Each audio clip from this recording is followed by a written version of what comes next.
Hi, everybody, and welcome to the Up Zone, where understanding politics is made simple. We are your two hosts. I am Tisha S. Waddell, former City Council representative. See, I usually do it the other way around, Floyd. I usually announce you first. That's okay. Former City Council representative with the 3rd District of the City of Fayetteville, North Carolina. And I'm joined also every week by my illustrious co host, former House Representative for the 43rd District in the state of North Carolina, Mr. Elmer Floyd. How are you, Mr. Floyd? So far, so good, T. So good so far. And happy 4th of July. And I love it, T. My creditors cannot call me today because it's a holiday. They are all I'm off. to bank to pay them. So, Listen, I'm every happy. time you say something about some creditors, I just laugh because I know better. Let me, I want to start off. We don't really have any announcements today, but I do want to start off by saying last week our audio was horrific. I recognize that. We had some glitches going on. My mother is my toughest critic, so trust me, I heard all about it. We know everything that happened. At one point toward the end of the podcast, it looked like Mr. Floyd and I were talking at the same time, and that is not what was happening. Even though I do interrupt a lot, I'm not that rude. I'm not that rude. And I intentionally left that recording up because there's some really good information in there. And there's definitely an opportunity if you can get past the glitches for you to be able to glean some very, very good information regarding what is going on in state and local politics. So we're working on it. I'm going to tell y'all, like I told my mother, we would love nothing more than to be able to hire a production staff. But Mr. Floyd and I made a decision after about 2 years of investing heavily into this podcast that we wanted to give you information more than we wanted to give our money away. Right, Mr. Floyd? I don't know about you, T, but you spoke well for me. And so, with that being said, if anybody would like to see this produced at a higher quality, most certainly we welcome your donations. We welcome your contributions by way of sponsorships or running ads. And to be very candid, each episode would cost us upwards of about $175 to record if we deploy a production team. So that will give you guys some indication if you want this to be produced better, because we know you guys love the information. Everybody always says, I want to hear Floyd better. I want to hear Floyd better. Put your money where your mouth is. They do. They love you, Floyd. There's a store down the street. I'm be my first time in 50 years. I'm gonna stop by it. It's on the right hand side on Ramsey Street. Used to be the former McDonald's. They love you, Floyd. They love you, and they want to make sure they can hear what's coming out of your mouth because they know it's good information. I think we're going to be fine today, but like I said, if y'all want better, fund us, and we will definitely give you what you pay for. Floyd, how you doing today? So far, T. I asked you that. So far, so good. So good so far. And I'll tell you again, I love it, T. My creditor gave me the day off. Now, let me ask you: do you have any big plans for the 4th of July? Did you go out to Fort Bragg and see the fireworks already? No, one of my friends called me and asked me whether I going to display fireworks in my community, and I asked them, the question, are they free? I'm not gonna pay my money to blow up something. Free, but are they free? Right? Are they free? Then yes. But to Right. pay my money and then light it and blow it up in the air, no, geez, I won't do Right, that. right, I like it, but I can't do it. I don't have the right. mental capacity to do it. Absolutely. My daughter made the comment that she wanted us to do all the things this year, fireworks and all of that. And I don't like fireworks. I think that in the hands of amateurs, fireworks are very dangerous. I enjoy to go see a professional fireworks show, but they are well equipped. They have fire trucks on standby. I don't need anybody burning my house down, burning my neighbor's house down. I don't need anybody setting themselves on fire just for the sake of a good time. And now they have this trend where young people, Mr. Floyd, are firing Roman candles at each other like guns. They're aiming the Roman candle at somebody else and firing it off, and that is so dangerous. Well, Tisha, our younger generation is always say to you, when they ask me about my grandkids, I just reply, they are unique. They are unique. They are unique. That's They all. are very unique. You know. We have a lot going on. There's a lot of gritty in the city, a lot of word on the curb. I do want to tell people that today is a fairly light show because it is the 4th of July, but we wanted to make sure that we did give you something to ponder on over the remainder of this week. Mr. Floyd, one of the things that we talked about is the response of the Fayetteville City Council to Sheriff Ennis Wright's announcement that he will no longer be providing SROs through the Cumberland County Sheriff's Office. So we are now looking at municipalities um, that are in incorporated areas having to consider the provision of SROs in school. And for the purposes of people who may not have kids or may not be following this conversation, SROs are school resource officers. Also, we are losing crossing guards, which means that as you are driving through these school zones, you will need to be extremely mindful of your speed. And there are a lot of people who currently are not. You will need to be very mindful of your speed because there's not going to be anybody presently under this arrangement until something else is done to assist in crossing. So, Mr. Floyd, what are we seeing the city of Fayetteville say in response to this issue? Well, the city, just like you mentioned, Hope Mill has moved forward with it, with some type of accommodation.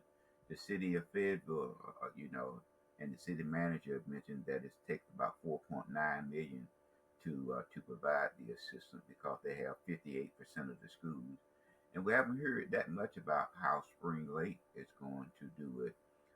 Again, the county budget, I think, is like $3.6 million in there, and then last year budget they only spent $2.6 million, and all the positions was not funded.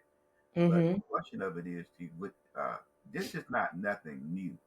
It's something that has been done in the past as politicians. Uh, Sheriff Bruce Butler bought changed the formula and agreed to do this. But Mm-hmm. I think that the school system ought to look at the Charlotte Mecklenburg system and see if they cannot get members of the General Assembly to introduce some type of legislation to allow them to employ a private contractor with the authority to arrest, and I think Charlotte gives their school resource personnel a 1 mile radius, of the school, or To be able to make arrests. yeah, just Right. 1 mile radius. That's their jurisdiction. Right. One, but I think that with this short window, I haven't heard anywhere where that they had asked the sheriff, could you provide this amount of a resource person until January 1 to allow us to get our, officers, in place. Mm-hmm. Because with the city budget of $4.9 million, is that for personnel, or is personnel and equipment included in it? Because the way this city is looking at it, it looked like it's gonna be 10 in high schools and 8 in junior high. But the formula that they use is that the state pays for the high school at 100%, and then at the junior high school level, they pay 50%, and then at the elementary level, it's you on your own. So Right. I And think it's Go ahead. now I think that if you look at that, from Hope Mill in the city of Fayetteville, our school, our school year is 185 days, or 1,225 hours. So that leaves approximately about 180 hours, 180 days. Then how will those officers be utilized? Would the county would say that the schools are closed for whatever reason during Christmas, Thanksgiving, and summer? How would those officers be used? Would they still be at the school when the school closed? I think that that's some of the questions uh, that what I'm saying is I'm sure they're being addressed, but as a community, those are some things that we look at. Right. And I mean, I think when we look at this, we probably all expected for this to be the outcome was that, the municipalities, that their police departments would step up. I do think that it would have probably been ideal if all of the municipalities could have maybe met together and had a discussion about particularly pushing on their legislators, as you have, highlighted, to see if they could get some legislation in place to make a more comprehensive and robust solution that is more uniform across all of Cumberland County. And I think one of the things that we often and we to our here's a mark against us, Mr. Floyd. We get a demerit today because I think that one of the things that we have forgotten to continue to remind our audience is that the purpose of an elected body, particularly at the municipal level, is to create policy which helps to govern their community. So it's not always to be very reactionary, but sometimes it is to be visionary and to work to create structure policy and implement policy that provides outlets for the problems that our community faces. So I really love the fact that you did highlight today that the municipalities can go to they do have the option of going to their legislators in Raleigh and asking them to consider legislation that provides this type of authority to an outsourced agency, because that would then take away the pressure on an already understaffed agency, the police departments, and provide a solution in total to all of the Cumberland County school systems and potentially other schools across the state of North Carolina who are facing similar issues. But again, Chief, this is not nothing new. Okay, it is not anything new, but we have not had to address it because it was attached to the school system. But law enforcement is not a good field today. If you notice, the city in its budget increased paid for firemen and police officers, and I think also Hmm. those that do in the call center. So we can see, and we talked about this once before in our program, that a young officer can go up by my hometown and make $62,000 a year. Like significantly more, And right? Stanford, he can go up there and make $60,000 a year. Now we're Right, looking around $50,000. Uh, Again, the pay, the pay difference. So, but given today the risk of law enforcement officers, many people are not going into that field. So even today with our police department, he talks about, they are already understaffed. Now you're asking us to look at this portion, where we're going to have these individuals. And the way he explained it, it's a process. We can do some right, in December and some by the fiscal year of was it 25, 26. So right. it's a And we're process. also seeing Chief Braden expresses the concern that I just brought up, which is the traffic control officer positions, because he said that as come the start of the school year of August 26th, as of right now, there's no plan at any level through any entity or organization to have traffic control officers for our kids to cross the streets. So I think this is an unfolding conversation.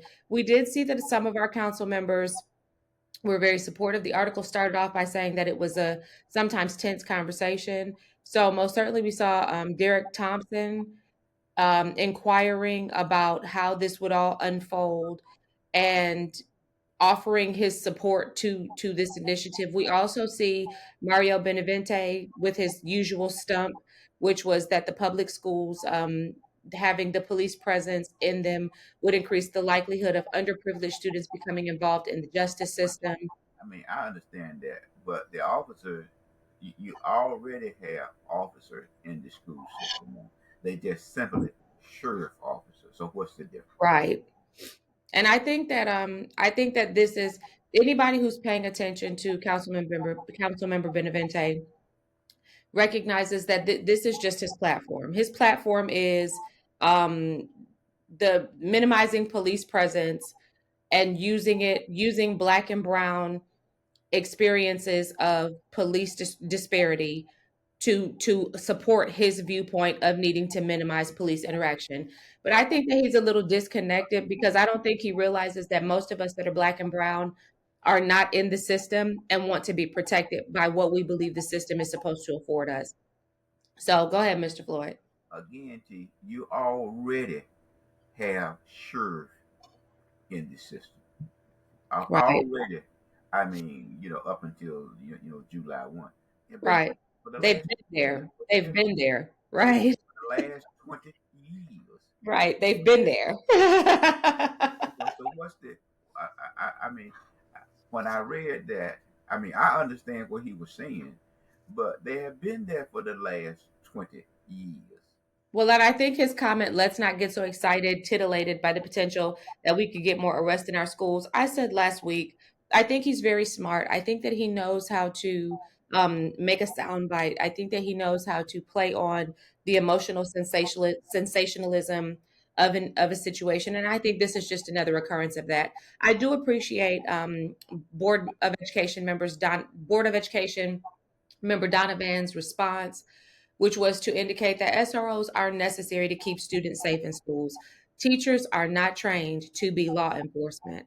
And I'll tell you, I've heard arguments for and against teachers being trained.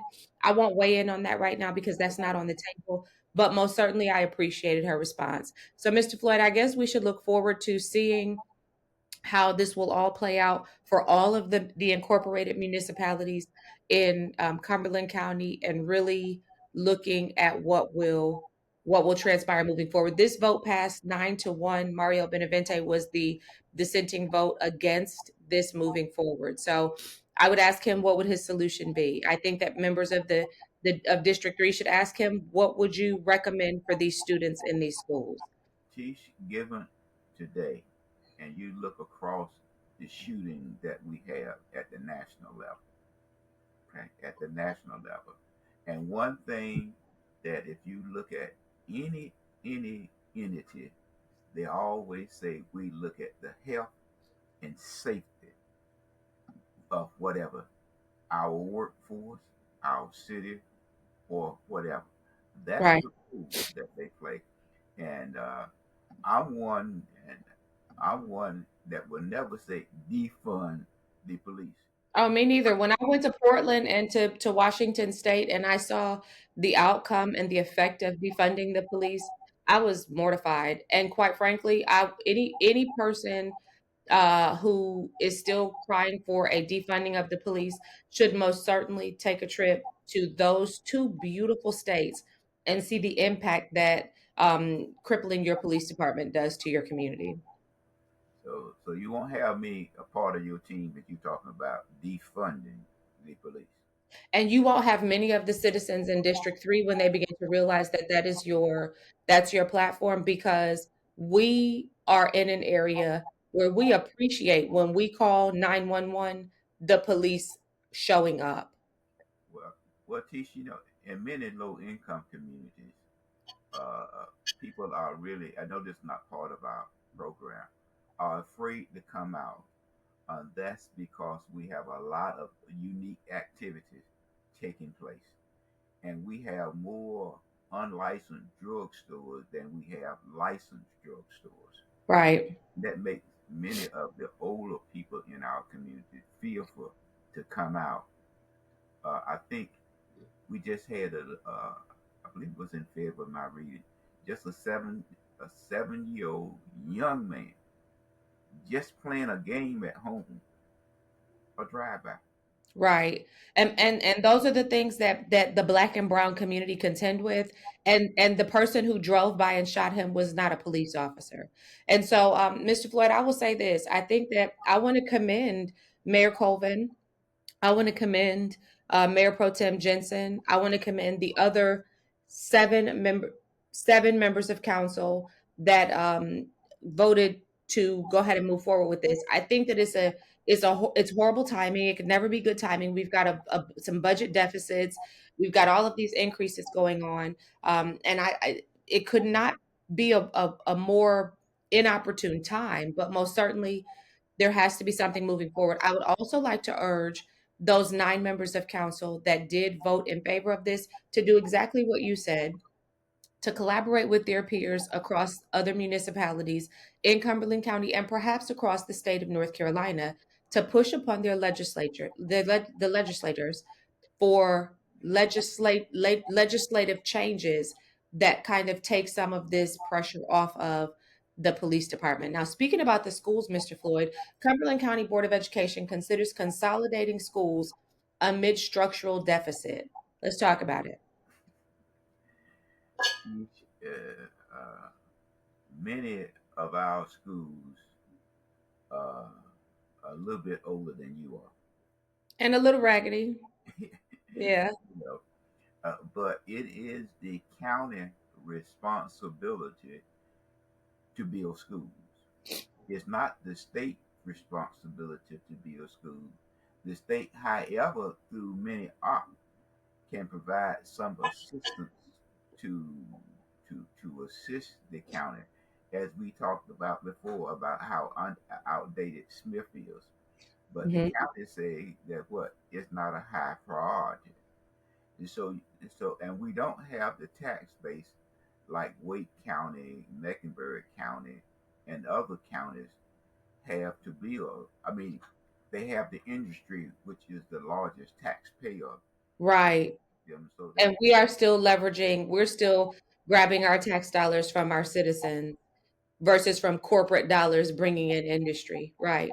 so that's our so that's our problem. For instance, right up the street up there, I think Harnett County passed $100 million school bond, you know, to build schools, and they have a lot of modern schools. And so what they're doing is trying to.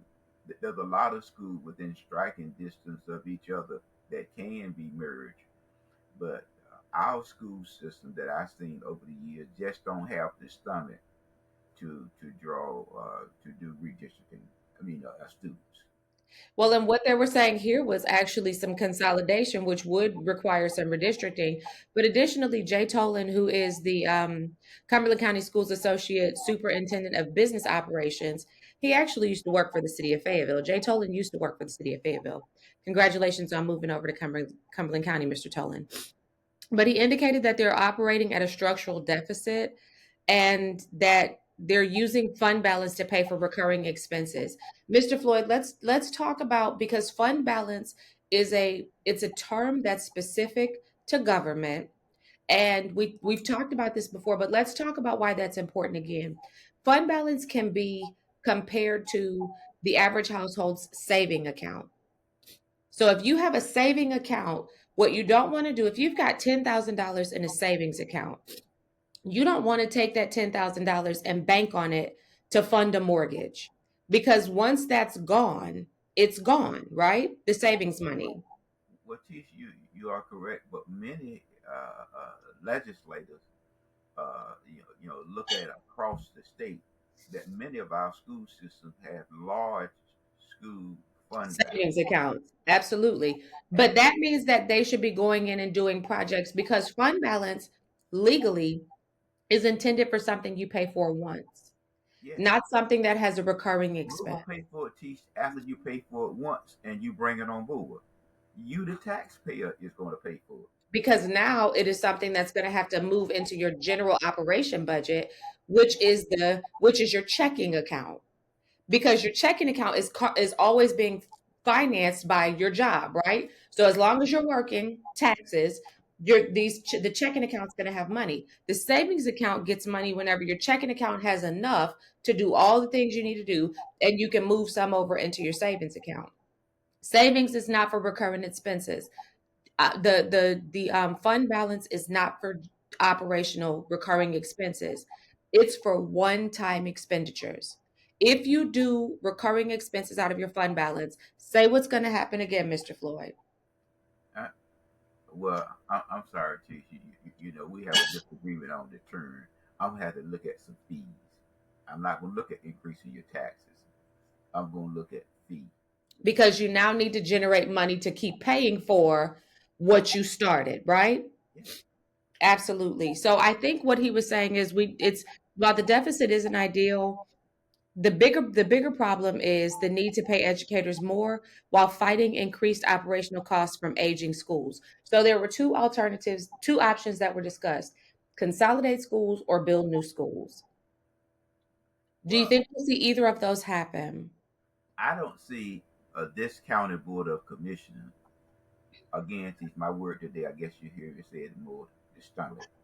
I don't think the county board of commissioners has the stomach to build new schools, more modern schools. They you know, our our county board of commissioners are super conservative Right. when it comes down to spending for things like that. But now we can find the money to build a civic center now. That's no problem.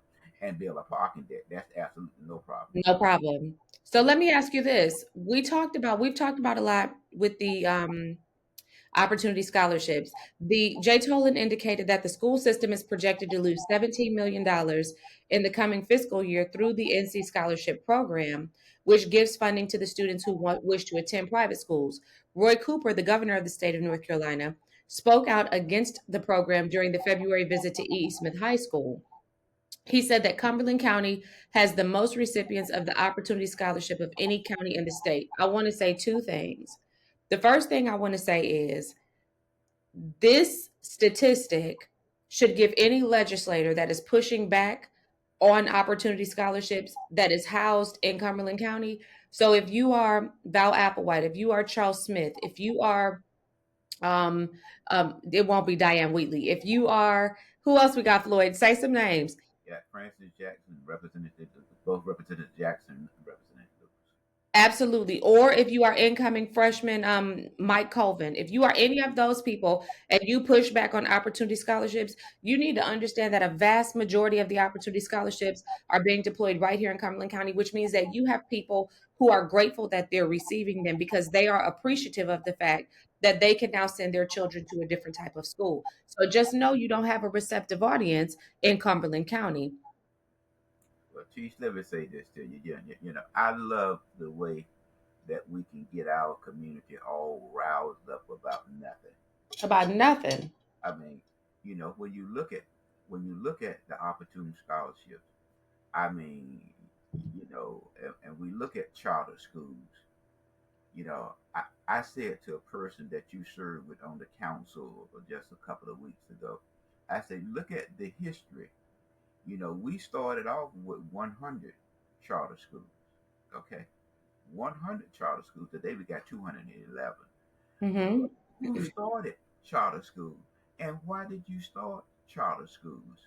And you use the word flexibility, and you go back to the Browns versus the Board of Education.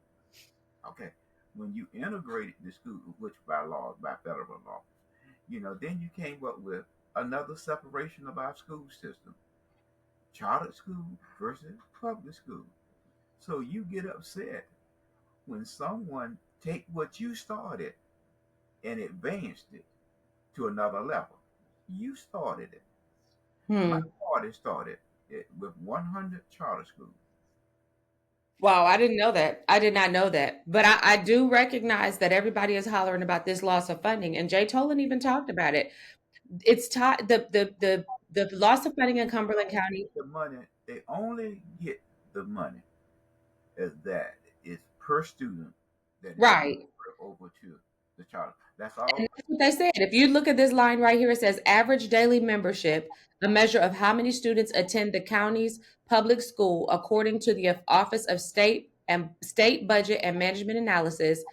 They're going to lose 2,235 students in Cumberland County by fiscal year 26-27 with the But expansion see, of the Opportunity Scholarship the one thing you got to look at, Chief, the school funding. What he's saying is based upon the first 20 days of the school of year. school. So that's determined, how much funding they get.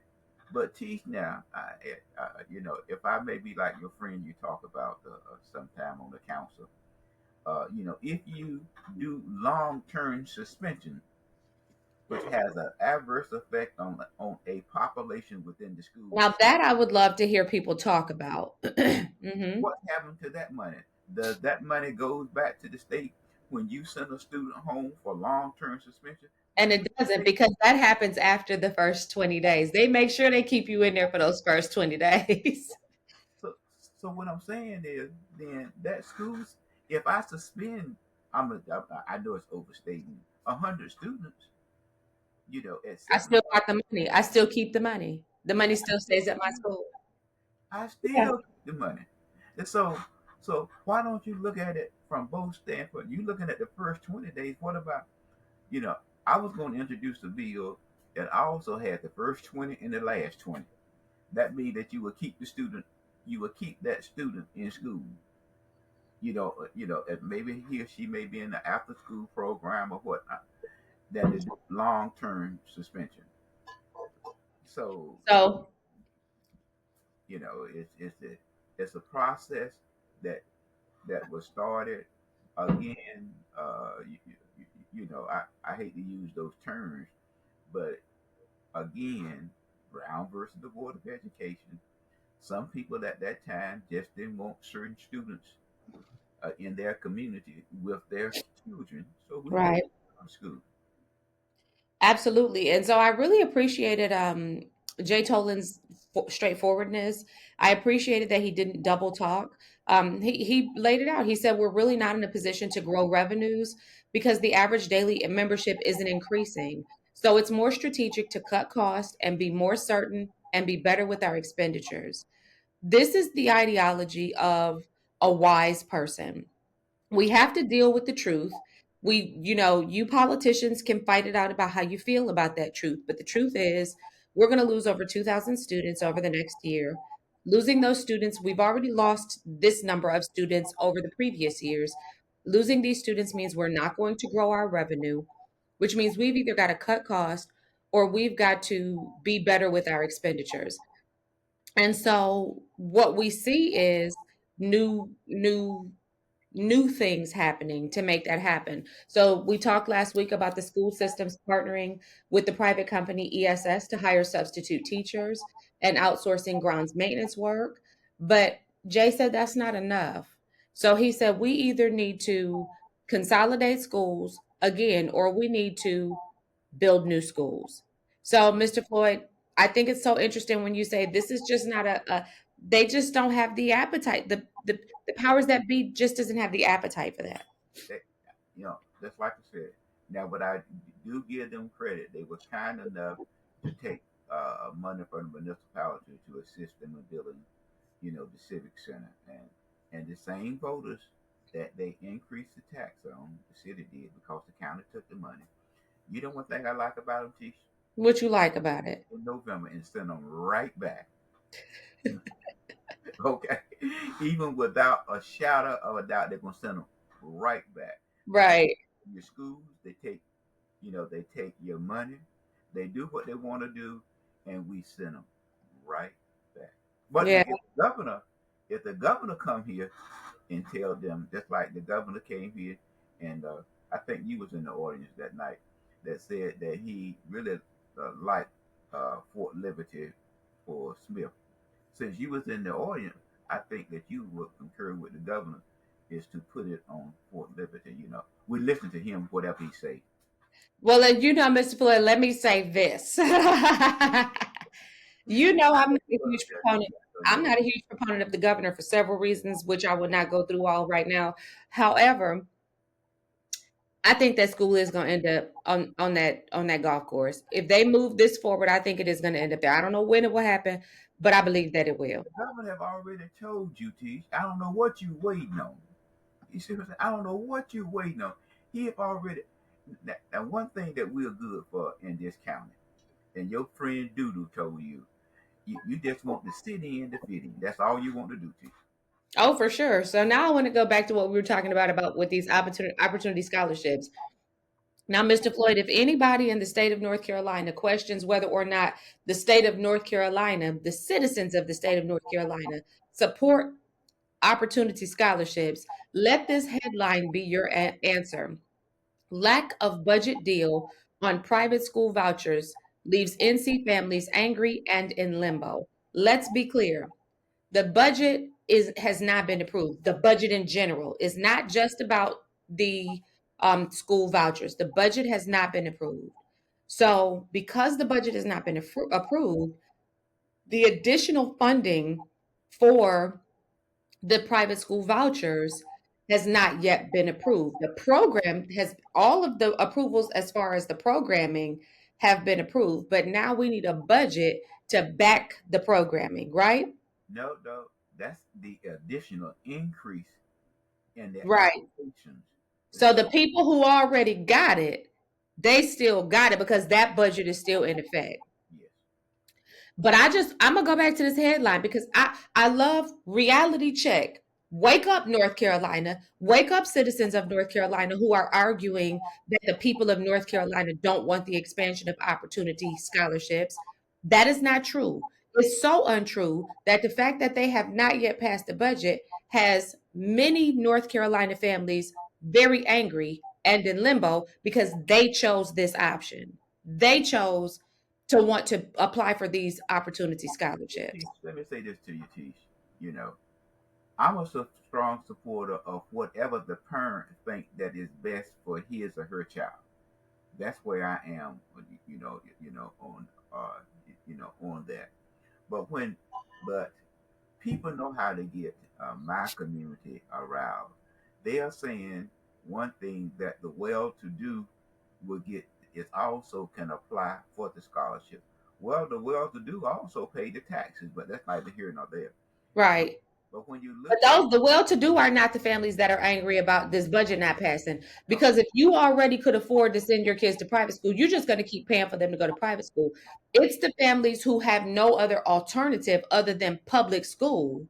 Those are the families who are angry. there's a what they use T is a tier system, tier one, two, three, and four. Just like your county, I'm sorry, my county is in the bottom 40 of tier one. So what they're saying is, if you in tier one, 7,000. If you in tier two, 6,000. If you in tier three, is like 4,000. So there's a tier system that you Right. apply for. So why would I go through the process if I can send my kid already to a school, that I have the funding Right. to get And less than and two and the thousand dollars? cost of a private school tuition, I'll say here in Cumberland County, and I'll just speak about a particular school, and I won't name names but it's about $9,000 per year. So So you there's still 9 and 7 is two. right, and there's still some investment that's required on the parents' part, but it's not the full amount, and it's like you just said, it's also predicated on which tier you fall in. But help is help. I mean, but when you look at it, T, again, you're talking about something that my party started. It's just like, you talked to me today about what I was doing wrong before we came on the air. When I was, in I communication, don't remember that. when I was in communication, see, we had landlines. Now today, smarter people have given us this. Right, Took the landline that we were communicating because I was in Signal Corps, right. the landline, and put it into here. We Yeah. didn't put it up there. And Okay, now they're tracking everything we do. you see what I'm saying? They So tracking everything we do. But this was very interesting, Mr. Floyd. It says state lawmakers adjourned last week without approving new funding to clear a waiting list of 55,000 students who want opportunity scholarships. Now families are weighing whether they can still afford to attend private school without state funding to help cover their costs. So then we see a parent from Charlotte, Kathy Whitehill, says we voted them in with the promise they'd give a free education to all, and it hasn't happened. And then they go on to say that the lack of action so close to the start of the hold it, Natty. That's an application process. Okay, that's an right, application process. But if you understand what I mean, hmm you opt to apply. right. It doesn't mean you're guaranteed. That's what I'm saying. You see, so That's the kind of I stuff to look at, I Chief. have an announcement. You brought something up, Mr. Floyd, and I have an announcement. But I'm going to save it until the end. Don't let me forget to make my announcement, okay? Because it's a big deal. Okay, but you're right. And so if you get it, you get it, and if you don't, you don't, and you have to be prepared either way. But now, because now Tim Moore, who is the Speaker of the House, he suggested that they should go back into session in September, but that's still too late because school starts in August, and these schools are not going to hold your spot. They've got to move on because they're still running a business. So this funding, this budget delay is affecting. We're seeing an effect this year. Yes, Chief, what you have to look at is that more people, I think, the 12 or 11% more parents applied for the scholarship. So that increased the amount of money that needed to go into that pool. The Senate approved, I think, it was like $464 million for that program, well above, I think, what the House initiatives. One of them had 300 million. But Mm-hmm. but the Senate and the House could not come to an agreement. The budget is already in place. But Mm-hmm. what you do in the short session is tweak the budget. You already have a budget. So those Mm-hmm. person who is already on the list is still going to be on the list. But what you're talking about is a increase in that list that will hopefully will be funded through the short session. But Right. it was not done. Now, the Senate said the House want to spend too much of their reserve. But you got to think about this, Tish. Right now, the House, I mean, the chamber has 4.7 million, $4.75 million. They say they have $1 million, $1 billion, both 4.75. Right. Now, the Senate and House has $1 billion over. So if you don't have a budget going into year 25, they will have $5.75 billion in surplus. Right. My God, what would they do with it? Right. Right. What they gonna do with all that money? Yeah, but you gave it to them now. I mean, what I mean by that, you know, by not coming to agreement on the budget, you give them a greater surplus. Right. And the Senate say the House want to spend more of their surplus. So you got to know Burgers, I'm going home. Right. Right. I'm not sticking around. I'm going I home. got other stuff to do. I'm going home. So, yeah, I yeah, got other stuff to do, and I'm not look, and I'm not mad at them. I'm not mad at them because we have to we got to stop playing around when it comes to how we're going to do business. We have to stop playing around. We have to stop playing word games. We got to just be about the business of the business. You know what I mean? Because there are people whose lives are hinging on us being about the business of the business. Stop playing games. Now, Mr. yeah. Floyd, last thing that we have. Mhm. I just want let me say this. Um, I watched the debate. Did you watch the presidential debate? I watched the debate, Chief. Yes, I did. Now, Mr. Floyd, I'm gonna tell you what really shocked me. I am accustomed to the media on both sides, the left side and the right side. I am accustomed to them being very complimentary of their candidate, regardless of their performance, and for them having a ready answer for whatever the deficiency may have been that their candidate demonstrated. I gotta take my glasses off to talk about this, Mr. Floyd. I was so flabbergasted when the debate ended and they cut to the table of all of the pundits, and they were sitting around the table, and they all had this deer in headlights look, and unanimously, those on the left and the couple that were sitting there that were on the right, their immediate response was, "He has got to step down out of this race." Why did they allow the president to come on and do this? This was a feeble attempt at him showing a display of force. He has got to like the resounding cry across the nation was, "Joe's got to go." However, here in the state of North Carolina, particularly in the city of Fayetteville, our mayor is still rocking with Joe, and so is our governor. We saw you talk about it, Floyd, because go ahead. Sheesh, you can talk about the president stepping down or stepping aside. That's good media time. That's good airtime.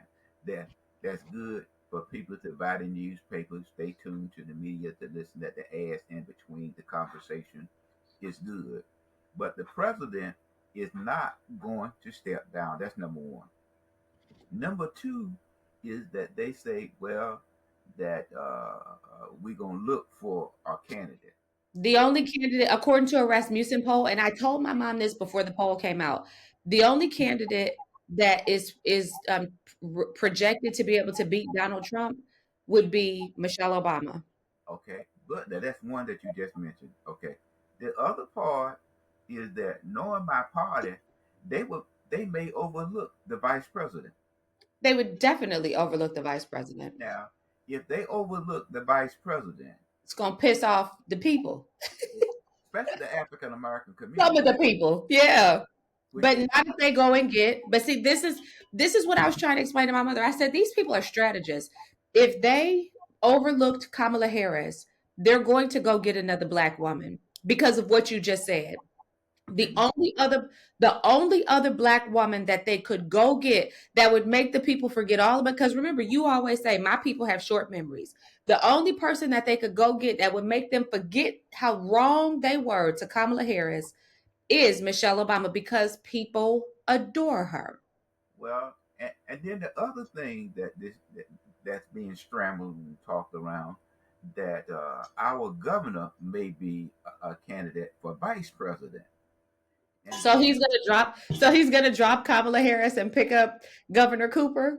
well, I'm just saying all these vibes that's out there, and then we're talking about that if you don't be looked at upon that when Biden wins, then he will get some form of a cabinet level position because he is an excellent fundraiser and all the things that he done for the state of North Carolina.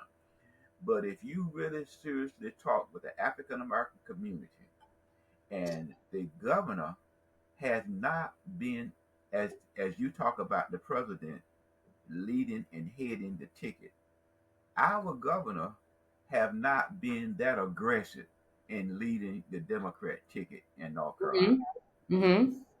And that has made a lot of Democrats in North Carolina upset with the governor because, as an example, when Holly ran for a lieutenant governor, there was no real push from the executive branch to help Holly because that was not the candidate of their choice.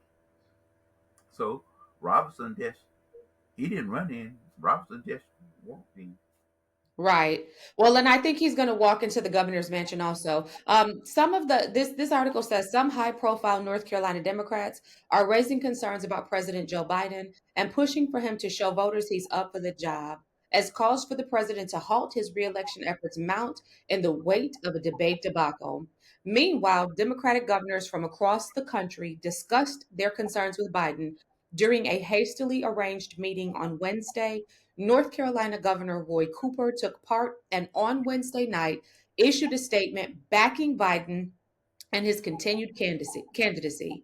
We had a good meeting with the president talking about what's needed to win, Cooper said. Donald Trump is an existential threat to our democracy, and everyone in the room agreed that defeating him is imperative, says this article. President Biden told us he is definitely running for reelection. He is our nominee and will continue doing everything we can to deliver North Carolina for him. And then it goes, now that's this right here is the kicker for me. We'll continue doing everything we can to deliver North Carolina for him. Mr. Floyd, um, Yes. um, all I could do, Representative Alma Adams. Now this, let me say this, Floyd. Sometimes silence is golden, okay? Our governor jumped up. I'm rocking with Joe. Our mayor in Fayetteville, I'm rocking with Joe. Y'all look foolish because the nation is looking at this man and saying this man is not prepared to continue this candidacy. And he is certainly not prepared to continue as our president. That's the nation. But hey, y'all try to convince us that we're wrong if you want to. We're questioning your judgment. Now, here's the other part. U.S. Representative Alma Adams, a Charlotte Democrat, declined to comment on Wednesday on whether Biden should stay in the race. She said, I'm drinking my water and minding my business, and I can appreciate it. U.S. Representative Wiley Nickel, a Kerry Democrat, said Biden needs to give more public speeches and do more interviews with the media to reassure the public. What he's saying is, I'm a translate. He's saying, we need to see you out here. Let us see if this was a fluke or if you really are this spacey. Joe Biden needs to make that case himself, he said. That is on Joe to get out there and answer those very legitimate questions about whether he's up to the job. I think that is an excellent answer. He's saying it's on him to prove his case. It's not on us to prove that he's fit because they can't do that. Mr. Floyd, what do you think about the lack of comments or the comments that say, let him make his case? Teach, there's a song in my community, two songs in my community. We fall down, but we get it. And the second one, when all you can do is stand. Those two profound songs. And so I don't look at it one performance to call for a person to step down. I don't I don't see I don't see that. And then like with Don Davis, who was in a swing district, you didn't mention him. That's in a swing district.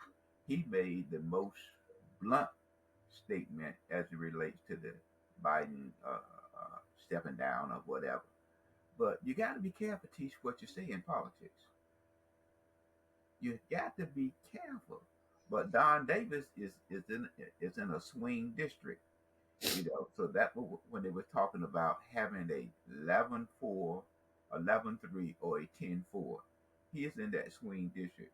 But sometimes you have to push the mic away from you. Okay. Sometimes you got to pull a Courtney and just say nothing. I mean nothing, so you don't be locked in. But Mhm.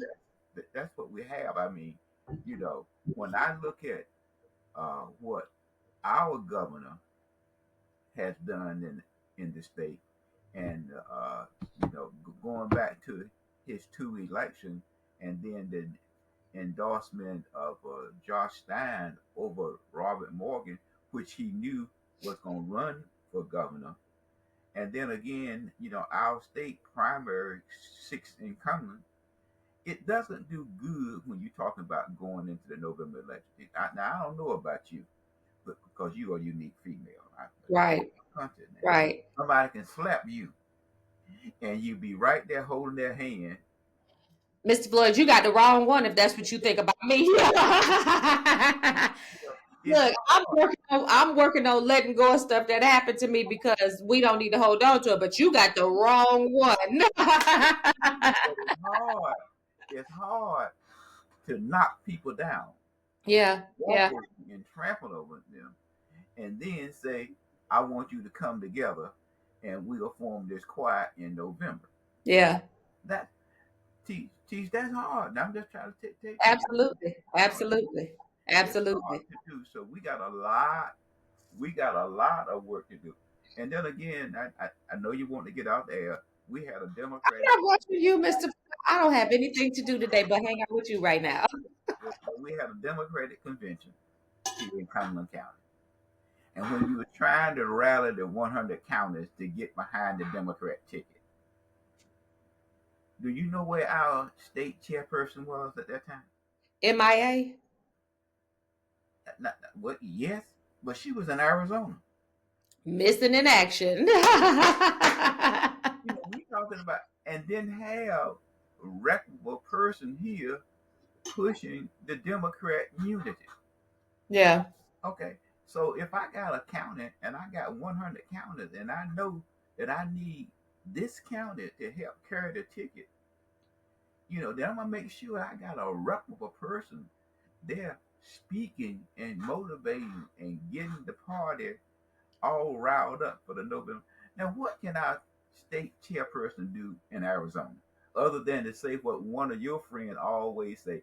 I am the first black female elected to office. One of your friends always say that. I I can imagine. I can imagine which one of the people you're putting on me as a friend, and I'll tell y'all that is not my friend. what I mean, I hear it all the time when I go to programs. Okay, Okay, I hear it all the time. But my comment to you and that you, doesn't matter. I was glad to be, and I'll say this because it's a badge that you can wear, and I will tell you, I was very pleased to be the first woman ever elected to serve in District 3. I was very pleased to but have do that. you say it every time you get up? Absolutely not. And I only highlighted it, and this is, look, we shoot straight on here. I only highlighted it during the election cycle because I knew that women wanted to see somebody in office that had never been there before. So I But leveraged that. you also got to look at, you got black males out there who have worked hard also for the Democrat Party, and they want to hear a sense of unity. And they also want to know that the only thing that qualifies you is not your femalehood, because that was nothing in comparison to all the other things that I brought to the table. That Well, was nothing in comparison. Like my femininity, my being a woman was a very small piece of the puzzle. There was so much more that I brought to the table, and that's what got me elected. but my concern, and I've always said this to you from day one: Are you a part of the Amazon team? Uh, are you a part of the Federal Express team, UPS team, and sometimes the postal system? They're a little bit slow, but they do get it there. But, Absolutely. but are you delivering? That's the key. And are you bringing something to the table, Are Mr. you? Floyd? I have a question to ask you. Do you think that our local government is doing a good job? Teach, you're very bright. One thing that I learned when I was in high school, we have a lot of our elected officials that are MATTER, That are who? matter, I thought you said Matter. Okay. okay, occupying space. I see what you said. They just fillers. Occupying space has no clue about the understanding the political process and what it takes. And I'm gonna say this, teacher, and I'll be quiet today. I get so tired of hearing our community say we gonna improve the Murchison Road car. Okay, they've been saying that ever since I arrived in Fayetteville, Yeah. but we don't understand as a community that depends on one word. If we are able to get grants, But it needs to be about Money. not that the government, local government, the county and city is going to invest like they did with the civic center. Right. Our hope lies upon our ability to get grants. And Right. we're so naive that we don't want to force economic growth in that area. We could have built the baseball stadium there to Right. jumpstart economic growth in the south, in the northern end of Murchison Road. Okay, Hmm. we could have put the civic center somewhere out there. Mr. Floyd, there are so many things we could have done to demonstrate fiscal responsibility and an eager approach toward redevelopment that we have not done. We could talk about this all day, and we will do this again next week, Lord willing, and the church doesn't rise. But I want to take a moment of personal privilege, Mr. Floyd, and you know that this has been. I'm gonna put a picture up. You know that this has been a long time coming, and I want you to. What do you see in that picture, Mr. Floyd? Who's that? That's me and my baby. Oh, look different off a distance. I want to take a moment and I want to congratulate. First of all, I want to thank my oldest daughter, Ray Vielle. I want to thank her for setting such a great example. I want to thank my mother for setting such a great example. My mother has multiple degrees. My daughter has graduated from University of North Carolina at Pembroke with a degree in international political science, and she's looking to go back and further her education. My youngest daughter is following the footsteps of the giants that walked before her, her nana, her sister, and so many other women in our family who chose to move forward with tertiary education. And she will be matriculating at High Point University, the premier life skills university, in the upcoming fall session. She is class 2028. HPU is celebrating their 100th year, their 100th extraordinary year, and we now get to be a part of this unique family that prepares their students for the world as it is going to be. And I am very excited to announce this. I've kept it close to the chest because I feel like you don't talk about things until the ink is dry on the paper. And you want to make sure that everything is what everything is. She did a phenomenal job, Mr. Floyd, to get to this point. We don't take this lightly because this is a very prestigious university. And the fact that she has this opportunity, I will ask that those who pray in Jesus' name be praying for my daughter and for her classmates that they would have a great 4 years, that they would be successful, and that they would be one of the best classes to ever graduate from this university because of the strength of your prayers. And if you pray against us, just know that we are returning all of that right back to the sender in Jesus' name. And so, Mr. Floyd, thank you even for you be saying some stuff to me.